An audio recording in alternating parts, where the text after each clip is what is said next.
Hello guys, good evening. Myself AK Singh and you are watching Future Zone classes. Theoretically, dipole के कारण potential, torque, potential energy, intensity, axial position पे या फिर end on position या फिर broad side on position, इन सारे चीज़ों का थियोरेटिकल डिस्कशन ऑलरेडी हम लोग कर रखे हैं।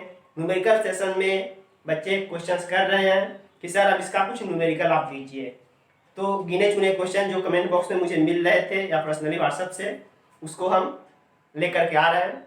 लेकिन इससे पहले कि आप न्यूमेरिकल सेशन कर रहे हैं, आप लोग न्यूमेरिकल लगाओ। और चूंकि न्यूमेरिकल सेशंस में टीचर से ज़्यादा स्टूडेंट का कंट्रीब्यूशन होता है, इतने मेहनत से न्यूमेरिकल्स लगाते हैं, आप लोग न्यूमेरिकल लगा करके लाइक और कमेंट तक नहीं करते हो। तो प्लीज़ अगर समझ आ रही है तो कम से कम वीडियो को लाइक कमेंट कर दिया करो, ताकि मेरा पोटेंशियल बना रहे। अदरवाइज हम खुद पोटेंशियल लूज हो जाते हैं। चलो, पहला क्वेश्चन कह रहा, the electric field intensity at a point distance 50 centimetre on the axis of a dipole is 4 into 10 to the power 4 volt per meter. If the dipole is turned through 90 degree at its place, then what will be the intensity at that point? अब इसमें electric dipole पर कुछ questions कर रहा है।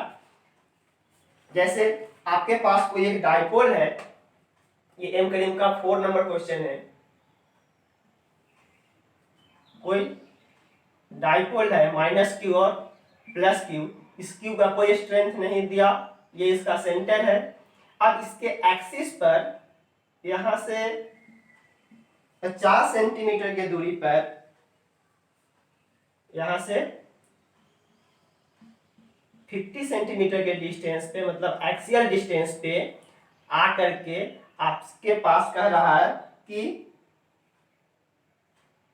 Intensity, इस point पर electric field intensity का वैल्यू दे रखा है 4 into 10 to the power 4 volt per metre.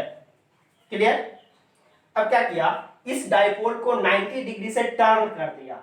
90 degree से टर्न करने के बाद इसी पोजीशन पे इलेक्ट्रिक डाइपोल में इंटेंसिटी कितना होगा। अभी इस पोजीशन के लिए ये कौन सा पोजीशन है, इंड ऑन पोजीशन, और ये जो पोजीशन है वो मींस 0 डिग्री एंगल वाले पोजीशन को क्या बोलते हो आप, इंड ऑन पोजीशन, और 90 डिग्री एंगल वाले को क्या बोलते हो, ब्रॉड साइड ऑन पोजीशन। आप देखे होंगे एक्सप्रेशन में, अगर याद होगा तो इंटेंसिटी 1/4 पाई एप्सिलॉन 2p/r³ निकलता है एक केस में, और एक केस में निकलता है 1/4 pi epsilon p/r³।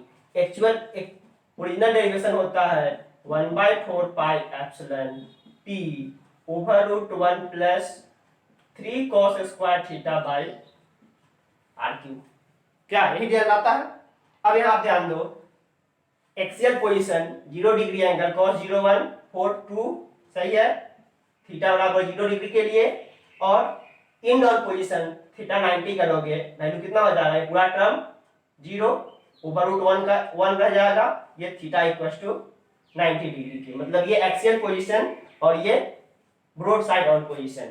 Broad side on position का जो वैल्यू होता है एक्सियल पोजीशन से जस्ट आधा हो रहा है।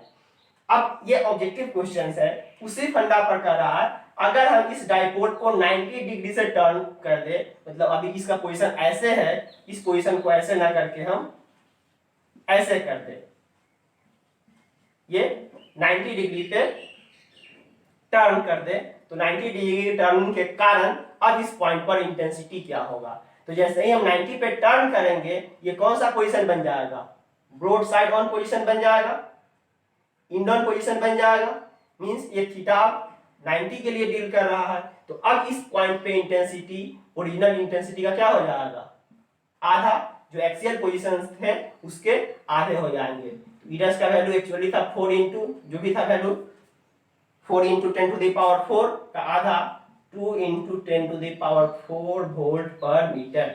एक्चुअली ये एक ऑब्जेक्टिव क्वेश्चन है कि जब भी किसी डाइपोल को टर्न ओवर करते हैं, घुमाते हैं 90 से, तो एक्सियल पोजीशन जो होगा वो क्या बन जाएगा, इंडोन वाला पोजीशन बन जाएगा, वैल्यू आधा हो जाएंगे। यही क्वेश्चन कह रहा था, नोट कीजिए।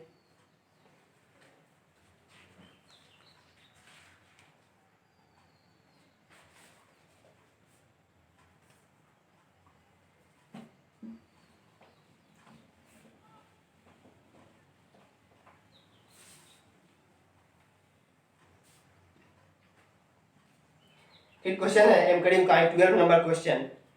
2 point charge Q1 minus 10 into 10 to the power minus 6 coulomb and Q2 15 into 10 to the power minus 6 coulomb are placed 40 centimeter apart.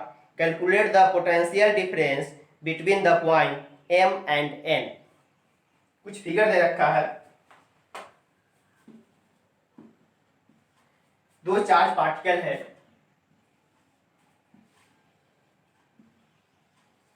Q1, यहाँ पर Q1 का प्लेसमेंट है, यहाँ Q2 का प्लेसमेंट है, यहाँ पर पॉइंट M दिखा रहा है और इस साइड कहीं पॉइंट N दिखा रहे हैं। ये डिस्टेंस है Q1 टू M के बीच का 20 सेंटीमीटर, M से Q2 है 20 सेंटीमीटर और Q2 से N के बीच का डिस्टेंस दे रखा है 10 सेंटीमीटर। गिवन Q1 का वैल्यू दे रखा है -10 into 10 to the power -6 coulomb and Q2 का वैल्यू दे रखा है प्लस में 15 into 10 to the power -6 coulomb. हमें कह रहा है कि M और N के बीच का पोटेंशियल निकाल करके दो, पोटेंशियल नहीं, पोटेंशियल डिफरेंस। तो पोटेंशियल डिफरेंस मींस पहले मुझे पॉइंट M का पोटेंशियल निकालना पड़ेगा, देन पॉइंट N के पोटेंशियल निकालने पड़ेंगे और दोनों पोटेंशियल का क्या करेंगे, सिंपली डिफरेंस। अब एक चीज बताओ, ये डाइपोल है या नहीं, Q1 Q2 से डाइपोल बनेगा कि नहीं, कभी नहीं बनेगा, बेवकूफी की तरह डाइपोल मत बना देना और डाइपोल के फॉर्मूला पर मत डालने लगना। यहाँ पर चार्ज डिफरेंट है, डाइपोल कैसे बनेगा जी, कभी नहीं। अब यहाँ पे आप सिंपल जैसे पोटेंशियल निकालने के लिए आपके पास क्या फॉर्मूला होता है, 1/4 pi epsilon not Q by R for negative charge negative potential, positive charge positive potential. तो आप M पॉइंट पर Q1 का पोटेंशियल अलग निकालो, Q2 का पोटेंशियल अलग निकालो, दोनों को जोड़ो तो क्या निकलेगा, M पॉइंट का पोटेंशियल। फिर N पॉइंट पर Q1 का पोटेंशियल अलग निकालो, Q2 का पोटेंशियल अलग निकालो, वो निकल जाएंगे N पॉइंट के पोटेंशियल और दोनों का डिफरेंस निकालने के लिए कह रहा है, घटाने आता है घटा लो।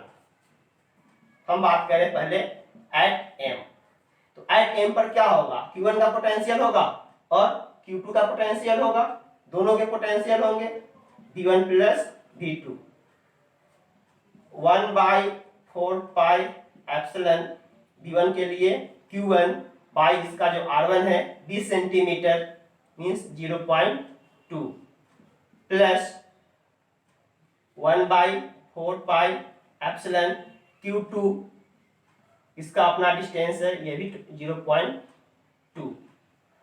अब 1/4 पाई एप्सिलॉन इंटू 0.2 बाहर निकल जाएगा, 1/4 पाई एप्सिलॉन नॉट 0.2 बाहर निकालो, वैल्यू क्या बचा, Q1 plus Q2, 9 into 10 to the power 9 into 1/0.2 into Q1 है दिस, Q2 है this, -10 into 10 to the power -6 plus 15 into 10 to the power -6 common निकालो, प्लस 15 -10 5 बचेगा, 9 into 10 to the power 9 into 0.2 को आप कर सकते हो 5, रहने दो 2 और बाई 10 मतलब 10/2, 5 0.2 को आप कितना लिख सकते हो 10/2 इंटू ये 15 - 10 5 इंटू 10 टू द पावर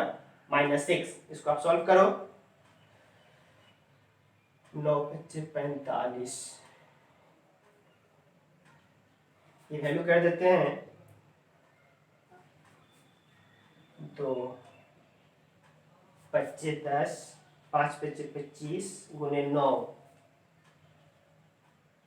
25 गुने 9 गुने 10 के पावर 9 में से 6 घट जाएगा 3, सही। इतना वोल्ट का पोटेंशियल निकला, पॉइंट एम का। कैलकुलेशन एक बार ही चेक कर लो। 5 दूना 10, 5 पच्चीस 25 गुने 9 गुने 10 के पावर 9 6 3। वैसे ही आप आ जाओ एट एन, पॉइंट एन पे आओ आप।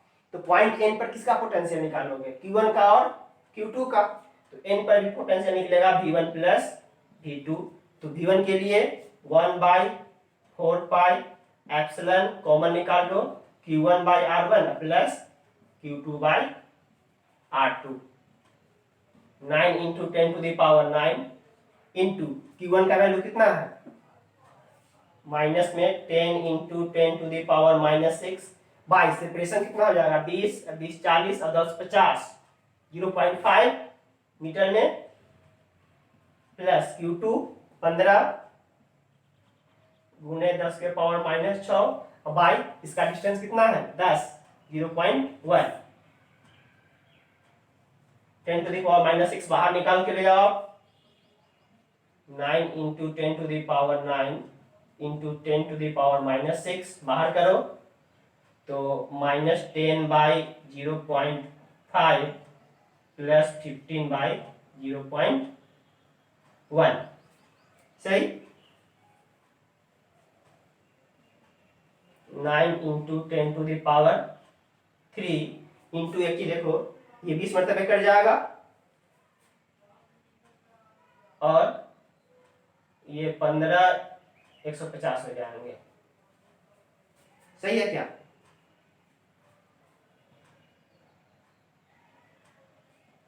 तो फाइनली वैल्यू आ गया 150 माइनस 20 130 गुने 9 गुने 10 के पावर 3 वोल्ट।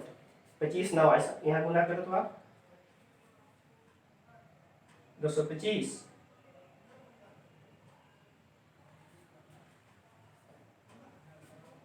225 गुने 10 के पावर 3 वोल्ट यहाँ, और 0 9 3 27 7 हासिल 2 9 का 9 2 1170 गुने 10 के पावर 3 वोल्ट यहाँ पर आ गया। अच्छा को तो जगह नहीं है।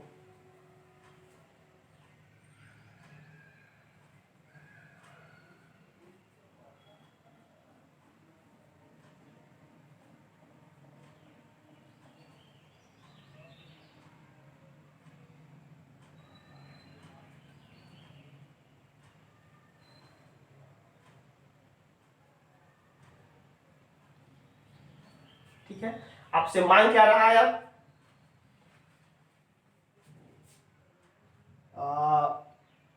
Potential difference between M and N। यहाँ पे हमें निकालना है, we have to find Vm minus Vn। Vm आपके पास है, Vn आपके पास है, दोनों को घटा दो, इसलिए Vm माइनस Vn जो भी वैल्यू आप निकाल दो, दिस वैल्यू और minus this value, 225 10 to the power plus 3 दोनों का कॉमन निकल जाएगा और माइनस 1170 गुने 10 के पावर 3, मीन्स जो भी ये डिफरेंस आएगा माइनस में आ जाएंगे, माइनस 10 5 6 में से 2 गया 4 और 11 में से 2 गया माइनस 945 गुने 10 के पावर 3 वोल्ट। आंसर देख लो, सही है। तो ये आपका क्वेश्चन नंबर 12 निकल लिया। अब इसी क्वेश्चन में कह रहा है, in the above question if the charge of 4 into 10 to the power minus 6 coulomb is placed at M and N, then what will be the potential energy of this charge at each point? Also calculate work done in moving this charge from M to N. अब इस पे एक नया charge हम रख रहे हैं M पर, एम वाले पोजीशन पर और एन वाले पोजीशन पर, कितने का 13 वाले पार्ट का क्वेश्चन कह रहा है। इस पे हम 4 इंटू 10⁻⁻6 कूलम का एक नया चार्ज रख रहे हैं, तो उस पर कितना एनर्जी आ जाएगा। क्योंकि आप जानते हो पोटेंशियल एनर्जी क्या होता है, Q इंटू भी, तो Q जो चार्ज प्लेस किए हो इंटू एम पॉइंट का पोटेंशियल आपको पता है, तो 4 इंटू 10⁻⁻6 इंटू एम पॉइंट का पोटेंशियल आपके पास है 225 गुने 10 के पावर 3, 225 गुने 10 के पावर 3। इस वैल्यू को कैलकुलेट करो, जो आएगा उतना जूल, क्योंकि आप एनर्जी निकाल रहे हो। सिमिलरली एन पॉइंट के लिए चार्ज का वैल्यू इतना ही यूज करने चलोगे, और एन पॉइंट का पोटेंशियल आपके पास ये वैल्यू है एन पॉइंट का पोटेंशियल, आप एन पॉइंट का पोटेंशियल दिस यूज कर लोगे। ओके, देन इसी में नेक्स्ट क्वेश्चन कह रहा है कि कितना वर्क डन होगा अगर उस चार्ज पार्टिकल को हम एम से एन की तरफ मूव करा दे। तो जब एक पॉइंट से दूसरे पॉइंट पर मूव करने के बाद का पोटेंशियल एनर्जी निकालना होता है, तब का पोटेंशियल एनर्जी आप कुछ निकालते हो Q into change in potential, Q into delta V। Q आपको दे रखा है और दोनों के बीच का पोटेंशियल डिफरेंस अभी आप डेल्टा V निकाले हो, माइनस में 945 इंटू 10⁻³ वोल्ट। Q आपके पास है 4 इंटू 10⁻⁻6, डेल्टा भी निकाले हो -445 गुने 10 के पावर 3, कैलकुलेट कर दो, जो वैल्यू आएंगे वो यहाँ जूल में आएगा। इस तरीके से 13 पार्ट हो रखे हैं। आपका क्वेश्चन था 14 भी, 15 भी, 16 भी। अब ये 14 जो क्वेश्चन किए इसी बेसिस पे आपके सारे क्वेश्चन, सॉरी जो 12 और 13 क्वेश्चंस किए हैं इसी बेसिस पे आपके सारे क्वेश्चंस है 14, 15, 16, 17। तो आप ट्राई करो, अब खुद से बनेगा। इंटेंसिटी ध्यान देना कि अगर किसी पर्टिकुलर पॉइंट पे इंटेंसिटी निकालने हो और वो डाइपोल बना हुआ है, मतलब इक्वल चार्ज है अपोजिट नेचर वाले, तो आप डाइपोल वाला फॉर्मूला डायरेक्ट यूज कर सकते हो। अदरवाइज आप जो बेसिकली पोटेंशियल और इंटेंसिटी निकालने का फॉर्मूला जानते हो उस पे वर्कआउट करोगे। ओके, तो होप करते हैं कि आगे क्वेश्चंस खुद से करोगे, ट्राई करो। फिर से अगर नहीं बनता है, फिर भी नहीं बनता है, देन वापस से रिकॉल करना आएंगे लेकर के। तब तक के लिए बाय।